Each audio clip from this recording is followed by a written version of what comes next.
Hello everyone, आज के इस वीडियो में हम लोग पढ़ने वाले भारतीय साक्ष्य अधिनियम।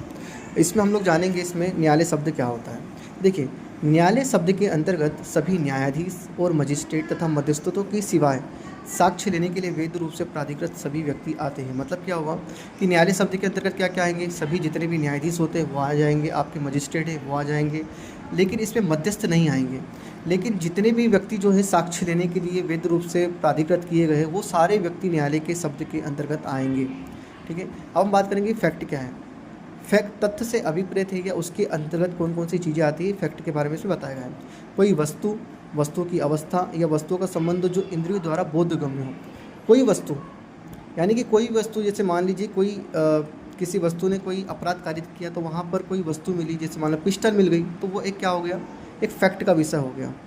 वस्तुओं की अवस्था, जो पिस्टल मिली वहाँ पे वो एक प्रकार की पिस्टल मिली या फिर उसकी गोलियों का जो कवर मिला तो एक प्रकार की क्या हो गई, वो ठोस अवस्था में है। तो वस्तु जो होती है वो तीन अवस्थाओं में पाई जाती है, एक ठोस अवस्था, गैसीय अवस्था, द्रव अवस्था। तो ये सारी चीज़ें क्या होगी, वस्तु की अवस्था भी क्या होगी इसमें तथ्य के अंतर्गत आती है। या वस्तुओं का संबंध जो इंद्रियों द्वारा बोधगम्य हो।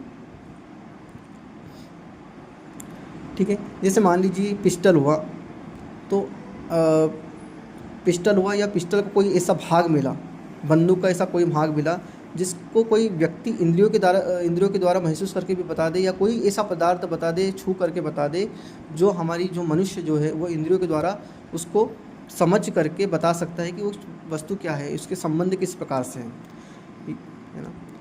या फिर हम तथ्य को यूँ तरीके से समझाएं तो मान लीजिए कोई व्यक्ति कोई अपराध करा, उसके बारे में किसी व्यक्ति ने कुछ सुना, उसके बारे में कुछ देखा हो तो वो हमारा फैक्ट हो जाएगा।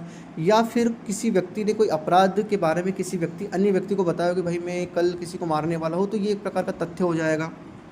ठीक है, या फिर कोई मानसिक दशा जिसका भान किसी व्यक्ति को हो, तो ये सारी चीज़ें क्या हो जाएगी, तथ्य के अंतर्गत आने वाली चीज़ें होती है। और इन्हीं को हमें कोर्ट में